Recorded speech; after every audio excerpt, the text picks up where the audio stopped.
रीजिना on the गो के Ahmedabad addition में अब हम पहुंच गए Shalby hospitals.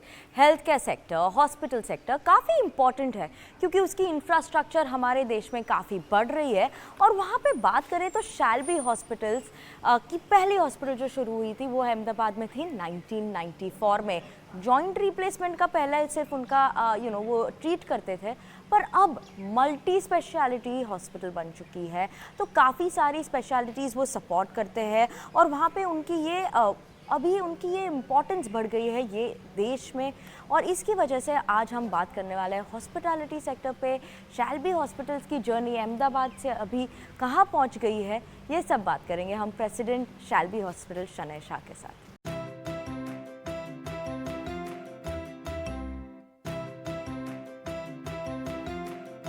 Thank you so much Shanay, nice meeting you and thank you कि आपने हमें शैल्बी हॉस्पिटल्स के ये फैसिलिटी में अहमदाबाद में बुलाया है। Thank you so much for inviting us. So welcome Vinny to the first corporate hospital of Ahmedabad.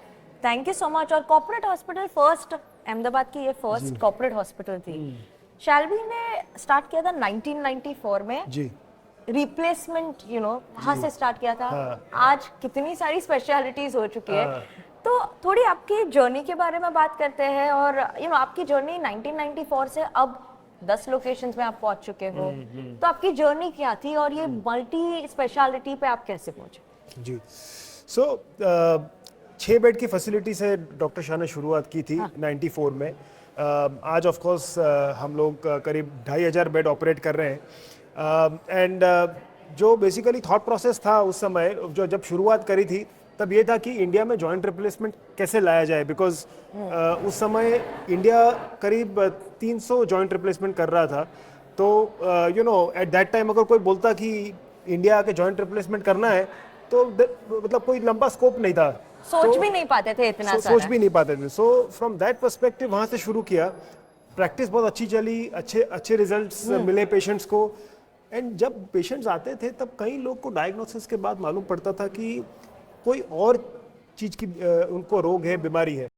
तो उसकी वजह से then overall we started realising कि बाकी सब स्पेशलिटी की सुविधाएं भी होनी चाहिए हॉस्पिटल में, बिकॉज़ वो नीड भी बढ़ रही थी। जी, देन जो इंश्योरेंस पेनिट्रेशन है वो डबल डिजिट ग्रो हो रहा था।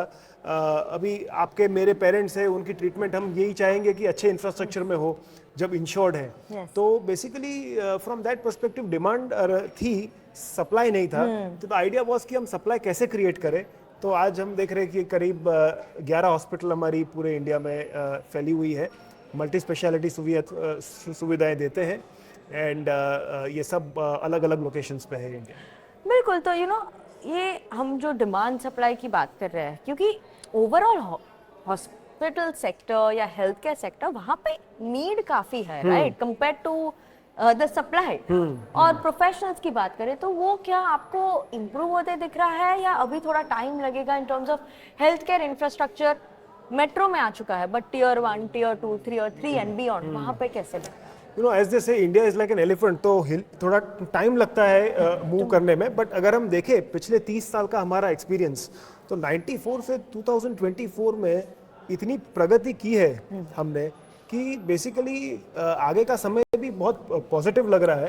कि ऑलरेडी आज की तारीख में जो पेशेंट्स पहले ट्रैवल करते थे इंडिया के बाहर, अभी हम सुनते नहीं है कि पेशेंट इंडिया के बाहर ट्रीटमेंट के लिए जाता है, सब यहाँ पे अवेलेबल है। जो डोमेस्टिक मेडिकल टूरिज्म होता था, अभी एक समय था कि गुजरात से सारे पेशेंट जाते थे मुंबई या चेन्नई ट्रीटमेंट के लिए। आज की तारीख में सुनने में नहीं आता है कि कोई गुजरात से भी पेशेंट ट्रैवल किया। सो मेट्रोज एंड टियर 1 में बहुत अच्छी फैसिलिटीज ऑलरेडी क्रिएट हो चुकी है। बिल्कुल। और वो ही मेडिकल टूरिज्म की बात करनी है, तो क्या आपको ये बढ़ते हुए ट्रेंड दिख रहा है? May be with in the country हम लोग नहीं देख रहे, बट अब्रॉड से लोग आ रहे हैं। क्या आपको वैसे लग रहा है कि हम वो ट्रेंड देख रहे हैं कि मेडिकल टूरिज्म अब इंडिया में हम इतनी अच्छी फैसिलिटीज प्रोवाइड कर रहे हैं कि यहाँ बाहर से लोग यहाँ पे आ रहे हैं? जी नहीं, मेडिकल टूरिज्म बहुत बड़ा क्षेत्र है। एंड बेसिकली हम लोग देख रहे हैं कि मेडिकल टूरिज्म 15 से 20% ग्रोथ हो रहा है on a annual basis. And हमको लग रहा है कि ये कंटिन्यू होता रहेगा, बिकॉज इंडिया बहुत अच्छे जगह पे है इन टर्म्स ऑफ द कॉम्बिनेशन। हमारे पास बेस्ट क्लिनिकल टैलेंट है। ये क्लिनिकल टैलेंट जो है हमारे पास, ये they are giving the best results. And you know, in terms of cost structure, affordability, we are at 1/3 the cost of say a Thailand or a Malaysia, Okay, yeah. 1/10 the cost of a Singapore, 1/20th the cost of US. तो basically जो dynamics है वो India के favour में है. बिल्कुल. और मुझे पहले बात करनी है इम्प्लांट्स की, क्योंकि इम्प्लांट्स में शैल्बी ने काफ़ी स्ट्रॉन्ग ग्रोथ दिखा है. तो ये आप ग्रोथ क्यों देख रहे हैं, इतना स्ट्रॉन्ग ग्रोथ, और क्या ये आप आगे जाते हुए भी इतनी स्ट्रॉन्ग ग्रोथ इम्प्लांट्स में हम लोग एक्सपेक्ट कर सकते हैं? जी, तो अगर हम जॉइंट रिप्लेसमेंट की स्टोरी की बात करें इंडिया में, तो 94 में इंडिया 300 जॉइंट्स करते थे, जिसमें से डॉक्टर शाह और उनकी टीम ने 14 नी रिप्लेसमेंट्स किए.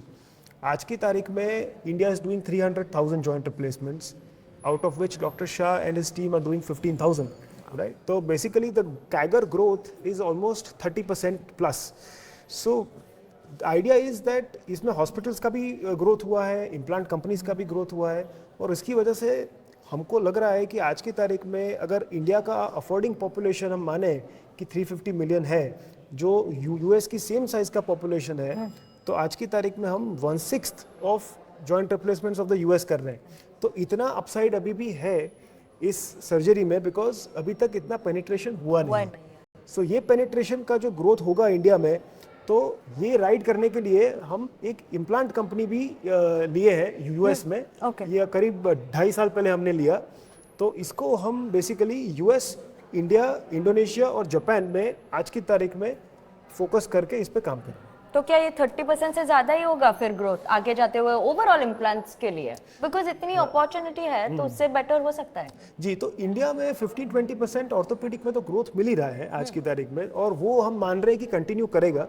With in that micro segments है, जैसे कि टक्स करके हमारा इम्प्लांट है, it's unicondylar knee, it's a partial knee replacement. So this market is growing at 50%. So there are some such sub segments which are growing much faster. Okay, that's interesting. और if I want to talk कि inorganic growth opportunities, क्योंकि every time मैं सुनती हूँ तो शैल्बी ने अभी recent time में बहुत सारी acquisitions की है, तो हमारी strategy वहाँ पे क्या है? inorganic growth acquisitions, organic क्या plan है? greenfield, brownfield projects, आपके यहाँ पे क्या strategy है? शैल्बी की अगर हम बात करें तो हमारी जो हॉस्पिटल्स है वो एक कॉम्बिनेशन रहा है between greenfield, brownfield and acquisition. जो लेटेस्ट हॉस्पिटल हमने शुरू किया वो एक एक्विजिशन जरूर था. वो बेसिकली दिल्ली एनसीआर में हमने एक हॉस्पिटल ली है. तो ये करीब 250 बेड की हॉस्पिटल है. तो ये 80% मेडिकल टूरिज्म करती है आज की तारीख में, एंड वहाँ पे भी अपसाइड बहुत बढ़िया है. They are doing lot of bone marrow transplants, liver transplants, kidney transplants. तो ऑलरेडी 1.5 साल में अच्छा नाम उन्होंने ऑलरेडी क्रिएट कर दिया है. तो आगे जाके भी हमारा ये मिक्स मॉडल रहेगा, greenfield, brownfield and acquisitions. Mumbai में हमारी जो आ रही है आशा पारेख हॉस्पिटल, वो एक ग्रीनफील्ड प्रोजेक्ट होने वाला है. Okay, that's interesting. और अगर मैं पूछना चाहूँ कि शैल्बी टारगेट्स अपने कैसे सेट कर रही है कि आप एफिशिएंसी इंप्रूव करो, तो टारगेट आप कैसे सेट कर रहे हो, और ये क्या है मीडियम टर्म आपका outlook? Well, in terms of targets, basically, I think the hospital really thrives on word of mouth. So I think giving the best clinical outcomes and results is the single most important thing, and ensuring that the patient experience is great is very important. So we have the best clinical talent and all the specialties under one roof. So that is the USP of Shalby, and within that we try to bring in जो भी efficiencies ला सकते हैं. Okay, और क्या आपके कोई plans है कि डायग्नोस्टिक सेक्टर में भी जाना है आगे जाते हुए, कि आप ये आपके एनुअल में है अभी? सो अभी उसमें बेसिकली डायग्नोस्टिक्स की बात करें तो पोटेंशियल अगेन वहाँ भी अच्छा है, बट अभी हमारे हैंड्स फुल है, तो हम लोग इम्प्लांट और हॉस्पिटल बिजनेस में फोकस करेंगे. और आपकी काफ़ी सारी मल्टी स्पेशलिटी जैसे हम बात कर रहे थे, तो उन दूसरी स्पेशलिटीज़ में कौन सी ऐसा स्पेशलिटी है जहाँ पे ज़्यादा ग्रोथ दिख रही है और ज़्यादा पोटेंशियल आपको दिख रही है? देखिए, आज की तारीख में हम शैल्बी की बात करें तो 30% अगर हमारा काम आर्थोप्लास्टी है, ये आज की तारीख में 15-20% पे इस वो बेस पे भी ग्रो कर रहा है, और आगे जाके 15 साल 20 साल हमको लग रहा है कि ये पेस पे ग्रो करेगा. बाकी जो स्पेशलिटीज़ है उसमें ऑन्कोलॉजी है और ट्रांसप्लांट प्रोग्राम्स है, ये हायर डबल डिजिट पे भी ग्रोथ हो रहा है, because of cancer being the Cause right big now. cause, and diagnosis and all are coming out very easily and openly now. Okay, so that's where and that's where you see that maybe there is a lot of that is driving the growth आगे जाते हुए भी कि maybe यहाँ पे भी ज़्यादा concerns दिख रहे हैं और यहाँ पे भी focus करेंगे आप ज़्यादा oncology side पे. ऑन्कोलॉजी साइड पे फोकस कर रहे हैं already. So most of our hospitals are equipped with the best state of the art equipment like the linear accelerator machines, brachytherapy etcetera. So अभी हम जहाँ जहाँ हमारी ये फैसिलिटीज़ हैं इनको भी we are trying to double the facilities in terms of more equipments that we can have because we are able to treat more patients that. Okay and just आपकी रेगुलेटरी रिस्क आपको क्या लगते हैं sector के लिए या ऐसा कोई कंसर्न्स मेजर है कि आप you're worried कि रेगुलेटरी रिस्क आएंगे तो हमें कुछ यहाँ पे प्रॉब्लम होगी, ऐसा कुछ है? जी, तो अभी जैसे कल ही आपने सुना होगा कि जो बिडेन ने बेसिकली अनाउंसमेंट दिया कि यूएस में 45% कैपिटल गेन्स लाने की बात कर रहे हैं. तो रेगुलेटरी रिस्क हमारे ख्याल से हर एक देश में हर एक सेक्टर में है. बट हम मानते हैं कि जो हमारा इनकम्बेंट गवर्नमेंट है इनका अप्रोच बहुत पॉजिटिव है for this sector. Medical tourism के लिए उन्होंने इतना काम किया है जो पहले नहीं होता था हमारे देश में.